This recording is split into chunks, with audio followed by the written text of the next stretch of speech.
নতুন আরেকটি রেসিপিতে সবাইকে ওয়েলকাম জানাচ্ছি। আজ আমি তৈরি করছি গার্লিক নান। আমি যেভাবে গার্লিক নান তৈরি করেছি খুব সহজ পদ্ধতিতে, এভাবে সবাই পারবে।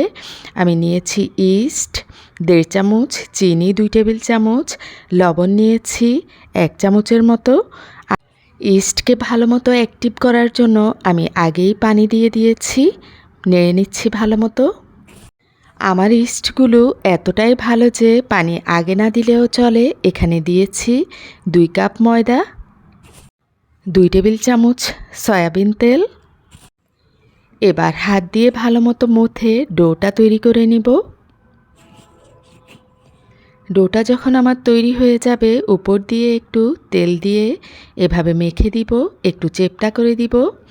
এরপর ঢাকনা দিয়ে দিব। একটু চেপটা করে দিয়েছি কারণ ডোটা ফুলে একদম বাটি ভরে যাবে। এই যে একদম 3 ডাবল হয়ে গিয়েছে, দেখেই বোঝা যাচ্ছে ডোটা একদম পারফেক্টলি তৈরি হয়েছে। এবার হচ্ছে আমি যে সাইজে তৈরি করতে চাই ঠিক সে পরিমাণ ডো নিয়ে নিব।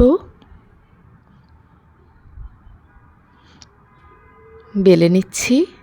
আমি একটু ছোট করেই বানাচ্ছি এবং পাতলা করে।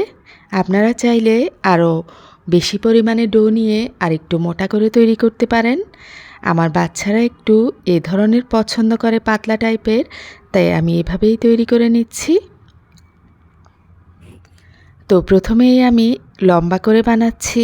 আমি এটা পাতিলের পেছনের সাইডে দিয়ে বানিয়ে দেখব কেমন হয়।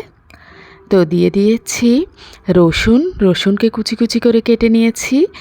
দেখতে সুন্দর লাগার জন্য দিয়েছি কিছুটা ধনিয়া পাতা। এবার ভেজে নিব। দেখতেই পাচ্ছেন পাতিলের পেছনের সাইড দিয়ে খুব সুন্দরভাবে নান তৈরি হয়ে গিয়েছে। এবার আমি পাতিলেও বানিয়ে নিচ্ছি। ঢাকনা দিয়ে দিলে খুব সুন্দর মতো ফুলে।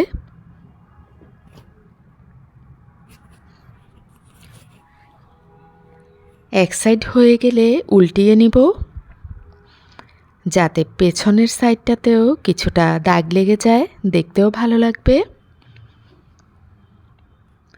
তো এভাবে আমি সবগুলো নান তৈরি করে নিয়েছি। খুবই সফট হয়েছিল আর খেতেও ছিল অনেক টেস্টি। আশা করছি সবাই তৈরি করতে পারবেন। তো সবার জন্য অনেক অনেক দোয়া এবং শুভকামনা রইল। ভিডিও ভালো লাগলে পেজটিকে ফলো করে রাখবেন। সবাই ভালো থাকবেন। আল্লাহ হাফেজ।